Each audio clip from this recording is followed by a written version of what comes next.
Bir zamanlar yollar bir efsanenin gürültüsüyle yankılanıyordu.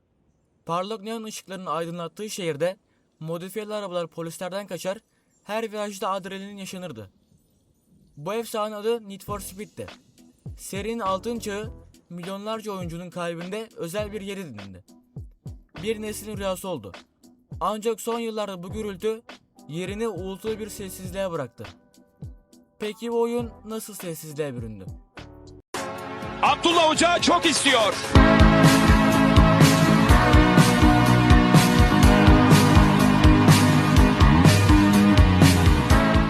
Bir efsane nasıl gözden kaybolur? Need for Speed'in hikayesi bir dönüm noktasıyla başlar.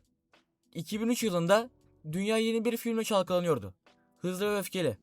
Bu film araba ve yeraltı sokak yarış kültürünü küresel bir fenomene dönüştürdü. Electronic Arts yani EA Games bu kültürel dalgayı yakalamakta gecikmedi ve serinin rotasını tamamen değiştirdi. Artık egzotik süper arabalarla yasal yarışlar yerine gecenin karanlığında geçen yasa dışı sokak yarışları vardı. Need for Speed Underground ve devamı Underground 2 sadece birer oyun değildi. Birer kültürel simge haline geldiler. Oyunculara sunulan derin araç özelleştirme sistemi serinin kalbi oldu. Jantlar, spoilerlar, neon ışıkları. Oyuncular araçlarını en ince ayrıntısına kadar kişiselleştirebiliyor, saatlerce sanal garajlarında vakit geçirebiliyordu. Bu oyuncuların araçlarıyla benzersiz bir bağ kurmasını sağladı. Oyunun fizik motoru ise simülasyon gerçekliğini bir kenara bırakıp saf eğlenceyi ön plana çıkardı. Bir dönemin zirvesi ise başyapıt olan Need for Speed Most Wanted oldu. Bu oyun Underground'ın ruhunu serinin önceki oyunlarından hatırlanan heyecanlı polis kovalamacalarıyla mükemmel bir şekilde harmanlandı. Bu harika karışım oyunu eleştirel anlamda büyük bir başarıya ulaştırmakla kalmadı, aynı zamanda dünya çapında 18 milyondan fazla satış yaparak serinin tüm zamanlarının en çok satan oyunu oldu. Bu başarı seriyi tamamlayan bir temel kimlik oluşturdu. Derin özelleştirme, erişilebilir arcade oynayışı ve yoğun polis kovalamacaları. Bu beklenti sonraki yıllarda serinin temel formülünden sapan oyunlar için büyük bir hayal kırıklığına yol açtı. Altın çağı yaratan Black Box stüdyosunun seriden uzaklaşmasıyla birlikte Need for Speed'in kimlik krizi sorunu ortaya çıktı. Electronic Arts seriyi adeta bir laboratuvar deneyi gibi kullanıyordu. Bir stüdyodan diğerine atlayıp hangisini tutacağını görmeye çalışıyordu. Bu durum serinin tutarlı bir yaratıcı vizyondan yoksun kalmasına ve ardı ardına eleştirel olarak başarısız oyunların çıkmasına neden oldu. Bu dönemin en büyük fiyaskolarından biri serinin köklerinden radikal bir sapma gösteren Need for Speed Pro Street oldu. Bu dönemin en büyük fiyaskolarından biri seriden sapan Need for Speed Pro Street oldu. Sokak yarışı ruhu yerine kapalı parkurlarda geçen bu oyun ne simülasyon ne de arcade hayranlarını memnun edemedi.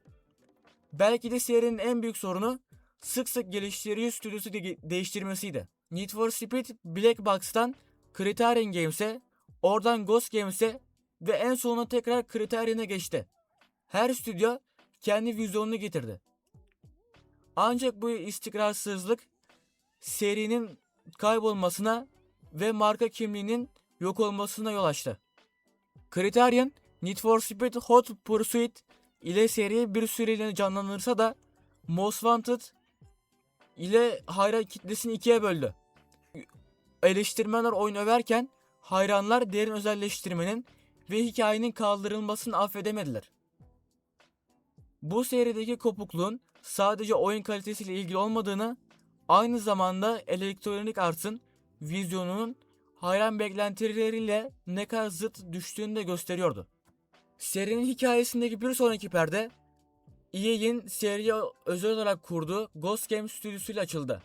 Ghost Games, Need for Speed ile seriye araç özelleştirmesini ve canlı aksiyon hikayesini geri getirerek hayranların sesini duyduğunu gösteriyordu. Ancak bu umut dolu dönem serinin tarihteki en büyük skandallardan birinin de başlangıcı oldu. Payback fiyaskosu. Need for Speed Payback ile birlikte geleneksel ilerleme sistemi yerine hız kartları adında bir sistemi bıraktı. Oyuncular arabalarını yükseltmek için ya saatlerce aynı yarışı tekrar oynamak ya da gerçek parayla sevkiyatlar yani loot box'lar satın almak zorunda kalıyordu. Bu sistem oyuncularda büyük bir öfke fırtınası yarattı. Ghost Games'in yapımcısı Marcus Nielsen durumu oyun yapımı maliyetlerinin artması ile gerekçelendirse de bu açıklama hayranların gözünde kurumsal açgözlülüğün bir itirafı olarak gördü. Bu ticari başarısızlık ve toplulukla bozulan ilişki Ghost Games'in sonunu getirdi. EA stüdyoyu kapatarak serinin kontrolünü tekrar Criterion'a verdi. Resmi açıklamada neden olarak Ghost Games'in İsveç'te yeterli yetenekli personel çekme konusunda zorluk yaşamasını gösterse de perde arkasında asıl nedenin Payback ve Heat oyunlarının ticari olarak beklenen performansı göstermemesi olduğu geniş ölçüde kabul edildi. Bu serinin devam eden mücadelelerinin ve EA'in ona olan inancının azaldığının açık bir işaretiydi. Ghost Games'in kapanmasının ardından Need for Speed serinin en umut verici ancak aynı zamanda en sessiz sonuna doğru ilerledi. Kontrolü tekrardan devralan Criterion Games, Need for Speed Unbound ile bir kez daha seri toparlamaya çalıştı. Oyunun eleştirmenlerden daha iyi puanlar alsa da ticari anlamda beklenen başarı yakalayamadı. Oyunun perakende satışları Need for Speed Heat'e kıyasla %64 oranına düşmüştü. Piyasaya sürdükten kısa bir süre sonra yapılan büyük indirimler oyunun ticari olarak ne kadar başarısız olduğunun bir kanıtıydı. Bu ticari performans serinin rafa kaldırılmasının arkasındaki en kritik göstergesiydi. Oyun kötü olduğu için değil, yeterince kar getirmediği için kenara bırakıldı. Bu ticari başarısızlık EA'nin seriyi terk ettiğinin en açık sinyalleri de beraberinde getirdi. Criterion Games resmi olarak bir Battlefield stüdyosu olarak yeniden meraklandı. Bu serinin lider geliştiricisinin artık ana odağının Battlefield serisi olduğunu gösteriyordu. EA'in son yatırımcı raporlarında EA Sports ve Apex Legends gibi karlı markalara odaklanması Need for Speed'in artık şirketin öncelikler arasında yer almadığını gösteriyor. Bu stratejik kararın son ve en dokunaklı kanıtı serinin kültürel bağlantı noktası olan Speed Hunters web sitesinin kapanmasıydı.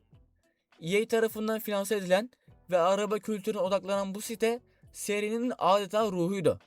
EA bu konuda resmi bir açıklama yapmamış olsa da geliştirici stüdyosunun yeniden atanması ve ilgili pazarlama operasyonunun durdurulması sessiz bir sorun habercisiydi.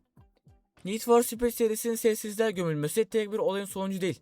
10 yıl süren bir dizi yanlış kararın ve kurumsal stratejinin acı bir sonucudur.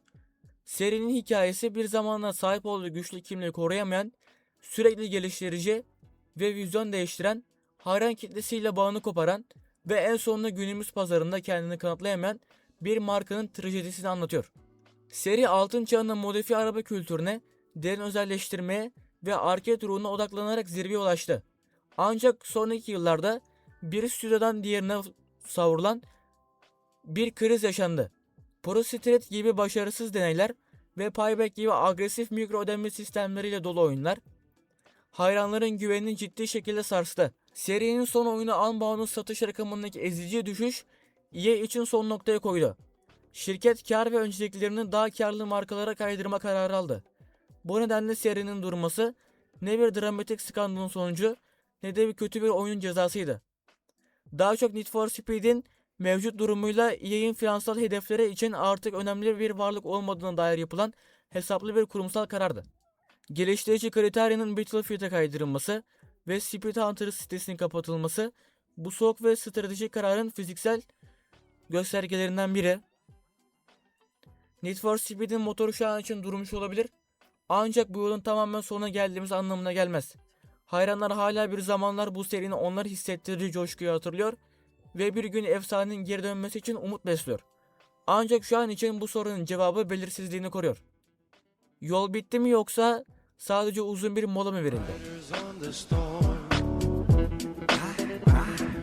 Riders on the storm. Into this house we're born. this world we're thrown.